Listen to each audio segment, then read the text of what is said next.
Pasintabi po sa mga nanonood, isa pong sanggol ang naputulan ng ulo habang iniluluwal ang kanyang 16 anyos na ina sa Davao City. Pinag-aaralan po ng mga magulang na magreklamo pero giit ng ospital, patay na ang sanggol sa sinapupunan pa lang. Darito ang report. Labis ang pagdadalamhati ng mag-asawang ito sa Davao City nang malamang patay na ang kanilang bagong silang na panganay. Ang mas masakit pa raw, naputol ang ulo ng kanilang supling habang iniluluwal ng 16 anyos na ina sa Southern Philippines Medical Center. Suhi raw o una ang paa ng bata ng isilang. Sakitan po na ako pagtahi sa ulo.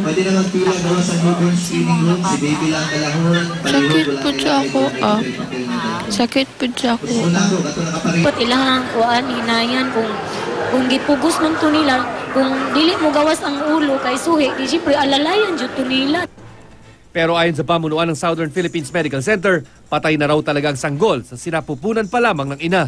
Naubusan daw kasi ito ng oxygen. Gabi pa lang daw ng Martes, dinudugo na raw ang ina, ngunit itinakbo lang sa ospital alas 6 na kinaumagahan. Sa ubigay ni resident, 3 cm lang ang opening. So ang head sa bata, more than 3 cm, so dili na nato mapagawas. Uging ana, so naipit ang liog. 7 buwan pa lang din daw sa sinapupunan ng sanggol at di na isinailalim sa cesarean section ng ina dahil mababa na raw noon ang tsansang mabuhay ng bata. Dili yun mabuhi ang pasyente po dato, ang baby, yung mabuhi in the first place kay 400 grams lang, so dili sa viable. Pinag-aaralan na ngayon ng pamilyang magsampa ng reklamo laban sa ospital. Kaya na ako kasi